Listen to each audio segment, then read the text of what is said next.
உங்களை தேடி வரும் ஞாயிறு சிந்தனை.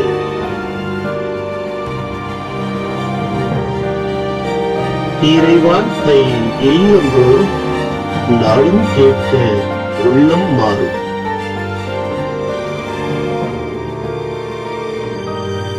Mercy of God Tamil. இயேசுவில் அன்புமிக்க சகோதர சகோதரிகளே, பொது காலத்தின் 19ஆம் ஞாயிற்றுக்கிழமை. நம்முடைய கிறிஸ்தவ வாழ்வின், நம்முடைய கிறிஸ்தவ நம்பிக்கையின் மைய புள்ளி நற்கருணை. ஆண்டவர் இயேசு கிறிஸ்து தன் உடலையும் தன் இரத்தத்தையும் அப்பத்தின் வடிவிலேயும் ரசத்தின் வடிவிலேயும் நமக்கு வாழ்வடைக்கும் உணவாக தருவதுதான் நம்முடைய விசுவாசத்தினுடைய நம்பிக்கை. இந்த நம்பிக்கை கொண்டாட்டத்தை தான் நாம் ஒவ்வொரு நாளும் திருப்பலியிலே கொண்டாடுகிறோம். இந்த நற்கருணையுடைய விளக்கத்தை ஆண்டவர் இயேசு கிறிஸ்து இந்த நற்செய்தியிலே தருவதை நாம் பார்க்கிறோம். பிரியமானவர்களே, தொடர்ந்து 2-3 வாரங்களாக ஆண்டவர் இயேசு கிறிஸ்துவனுடைய நடவடிக்கைகள், அவருடைய நிகழ்ச்சிகள், நற்செய்தி வாசகங்கள் எல்லாம் இந்த உணவை மையமாக அமைந்திருக்கிறது. பாருங்கள், கடந்த வாரத்திற்கு முந்தின வாரம் ஆண்டவர் இயேசு கிறிஸ்து அந்த திரளான மக்கள் கூட்டத்தை பார்த்து அவர்கள் மீது இரக்கம் கொண்டு அந்த 5 அப்பங்களையும் 2 மீன்களையும் அந்த 5000 பேருக்கு பகிர்ந்தளித்த நிகழ்வை பார்த்தோம். அதனைத் தொடர்ந்து கடந்த வார நற்செய்தியிலே ஆண்டவர் இயேசு கிறிஸ்து அந்த உணவிலிருந்து தான் அந்த உணவு, நானே வானினின்று இறங்கி வந்த உணவு என்பதை மெதுவாக அவர்களுக்கு எடுத்துரைத்தார்.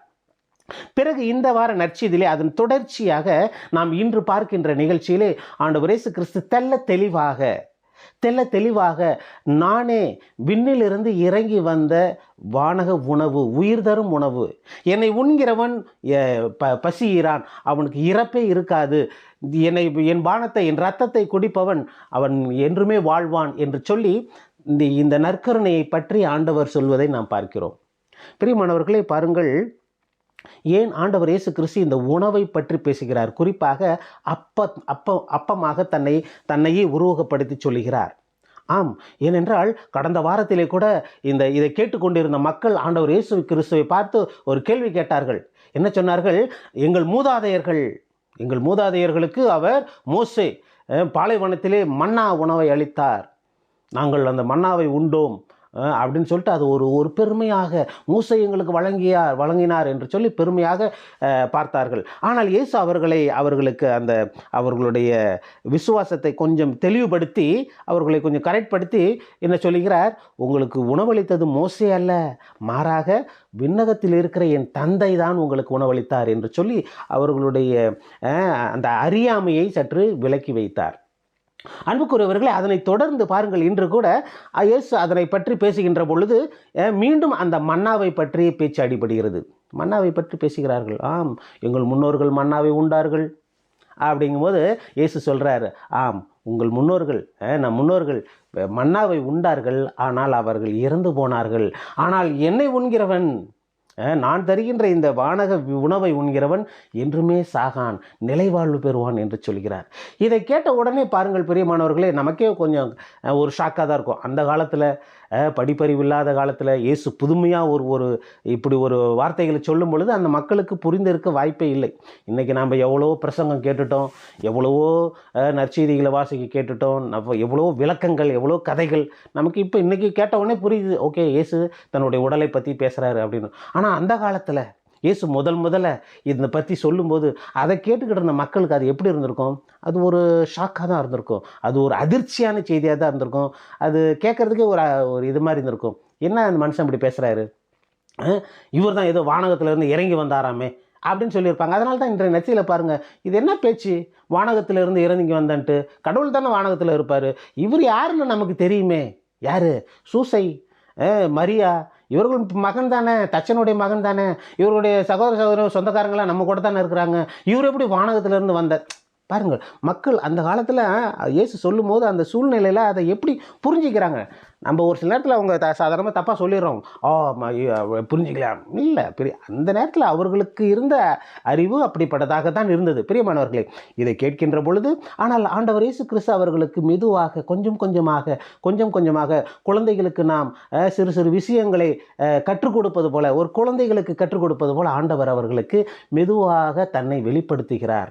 ஆமாம், இந்த வெளிப்படுதலை முழுமையாக வெளிப்படுத்துவதற்கு முன்பாக அவர்களுக்கு புரியக்கூடிய வழியிலே ஒரு அப்பத்தை பழுகு செய்வது, அந்த பிரெட், அந்த அப்பம், அந்த ரசம், அதிலிருந்து தொடங்கி அதிலிருந்து அவர்களை மெதுவாக அழைத்து வந்து அந்த முழுமையான அந்த வெளிப்பாட்டினை அவர்களுக்கு காண்பிக்கிறார்.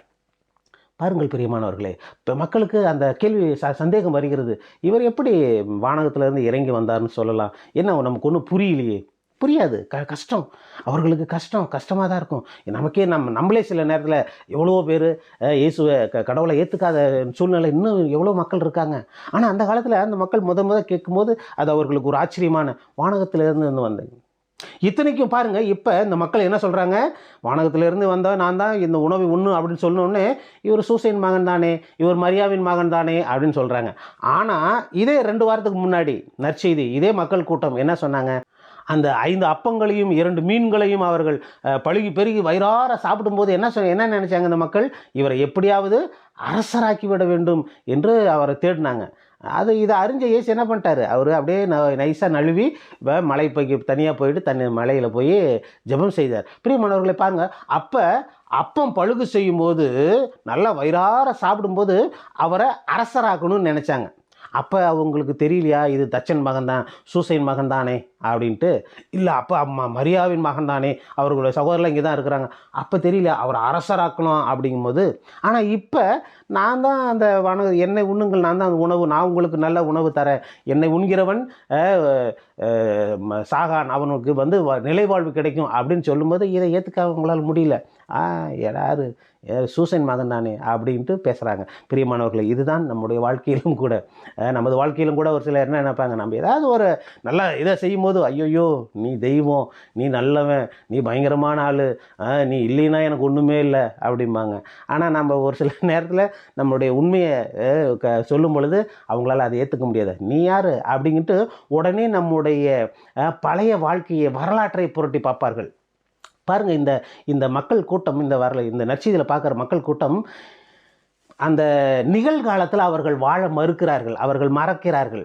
ஏன்னா இப்போ நமக்கு என்ன இருக்குது, இயேசு முன்னாடி இருக்கிறாரு, அவர் நமக்கு இது நற்செய்தி சொல்கிறாரு, அவர் பல அற்புதங்களை செய்கிறாரு, இதெல்லாம் பல ஏற்பாட்டில் ஏற்கனவே எழுதியிருக்கு. அப்போ இவர் இயேசு நமக்கு தன்னையும் உணவாக கொடுக்குறாரு, அதை ஏற்றுக்க அவங்களால முடியல. ஆனால் இந்த மக்கள் பழைய பஞ்சாங்கத்தையே பாடின்னு இருக்கிறாங்க. எப்படி, நாங்கள் அப்படி எங்கள் பாலைவனத்தில் மண்ணா தின்னோம், அங்கே காடை தின்னோம், இங்கே இப்படி வாழ்ந்தோம், நாங்கள் அந்த எகிப்தில் அப்படி இருந்தோம், இப்படி இருந்தோன்ட்டு இந்த பழைய புராணங்களை தான் பேசிக்கிட்டு இருக்கிறாங்க. ஆனால் இவர் புதிய புராணம், அந்த மன்னாவை விட்டுட்டு வாங்க, அந்த மன்னாவை தின்னவங்களே இறந்து போயிட்டாங்க, அந்த மன்னாவை விட்டு வாங்க, இங்கே நான் உங்களுக்கு ஒரு புதிய மன்னா, நான் கடவுளால் அனுப்பப்பட்ட நானே வந்திருக்கிறேன், என்னை உண்ணுங்கள் அப்படிங்கும்போது இப்போ மக்கள் பார்க்குறாங்க, ஓகே என்ன இயேசு ஏதோ ஒரு பாக்கெட்டில் போட்ட ப்ரெட்டு பீஸ் மாதிரி இருக்கிறாரா, இதை சாப்பிடணுமா எப்படியா அப்படி இல்லை. பிரியமானவர்களே, அப்படியே இல்லை. இயேசுவினுடைய படிப்பினைகளை கேட்டு இயேசுவினுடைய வழிகளில் நடந்து வரும்பொழுது நாம் அவரை உண்ணுகிறோம், அவரை ஏற்றுக்கொள்கிறோம், அவர் மீது விசுவாசங்கள். அதை தான் கடவுளால் அனுப்பப்பட்ட கடவுளின் மகன் மீது நம்பிக்கை கொள்கிறவன் நிலைவாழ்வு பெறுவான் என்று ஆண்டவர் சொல்கிறார். ஆண்டவர் மீது நம்பிக்கை கொள்ள வேண்டும் என்பதுதான் இறைவனுடைய இயேசு கிறிஸ்துவனுடைய அழைப்பாக இருக்கிறது. பிரியமானவர்களை, இதனை தொடர்ந்து நாம் பார்க்கின்ற பொழுது ஆண்டவர் இயேசு கிறிஸ்துவை அவர்கள் ஏற்க மறுக்கிறார்கள். ஏன்னா நம்ம இந்த யோவான் நற்செய்தியில் நமக்கு வந்து இயேசு செய்கின்ற அருங்குறிகள், மற்ற 3 நற்செய்திகளில் வந்து மத்தேயு, மார்க்கு, லூக்கா, இந்த 3 நற்செய்திகளையும் வந்து நம்ம இயேசு செய்கின்ற புதுமைகள் அப்படின்னு சொல்லுவோம். ஆனால் யோவான் நற்செய்தியில் மட்டும் இயேசு செய்கின்ற புதுமைகள்னு சொல்ல மாட்டோம், மேலாக அருங்குறிகள் அப்படின்னு சொல்லுவோம். இப்போ அப்பம் பெருகற் செய்தியில் வந்து இயேசு செய்த அரும் அடையாளம் அப்படின்னு தான் சொல்லுவாங்க. அப்படின்னா இந்த யோவான் நற்செய்தியில் 7 அரும் அடையாளங்களை நாம் பார்க்கிறோம், இயேசு செய்வதை நாம் பார்க்கிறோம். இது எல்லாமே இந்த 7 அரும் அடையாளங்களிலும் ஒரு ஒற்றுமை இருக்கும். என்னன்னா, முதல்ல ஒரு ப்ராப்ளம் இருக்கும், இயேசு அந்த ப்ராப்ளத்தை சால்வ் பண்ணுவார்.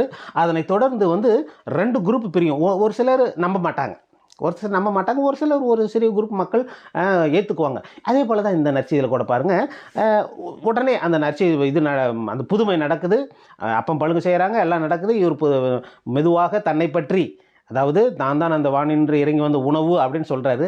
அதை ஏற்க மறுக்கிறார்கள்.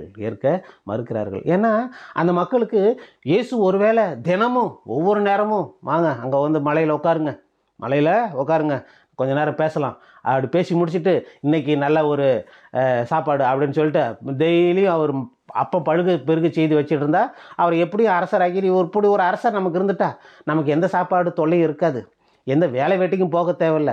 இப்படியே உட்காந்து கதை கேட்டுட்டு நல்லா சாப்பிட்டுட்டு வாழ்க்கையை எப்படி ஓட்டிடலாம் அப்படின்னு பார்க்குறாங்க. ஆனால் பிரியமானவர்களே, இயேசு அவர்களை அந்த அழிஞ்சு போகிற உணவுக்காக உழைக்காதீங்க, அதுக்காக இப்படி அலையாதீங்க, மாறாக அழியா உணவு கடவுளுடைய வார்த்தை, அந்த வார்த்தையை உண்டு வாழ உழையுங்கள், அந்த வார்த்தைக்காக உழைக்கணும் அப்படின்னு சொல்கிறாரு. இது மக்களுக்கு புரியுது, நமக்கே சில நேரத்தில் புரியறதில்ல, அந்த மக்களுக்கு எப்படி புரியும்? பிரியமானவர்களே, இருப்பினும் ஆண்டவர் இயேசு கிறிஸ்து மெதுவாக தன்னைத்தானே நற்கருணையாக ஏற்படுத்தி காட்டுகிறார்.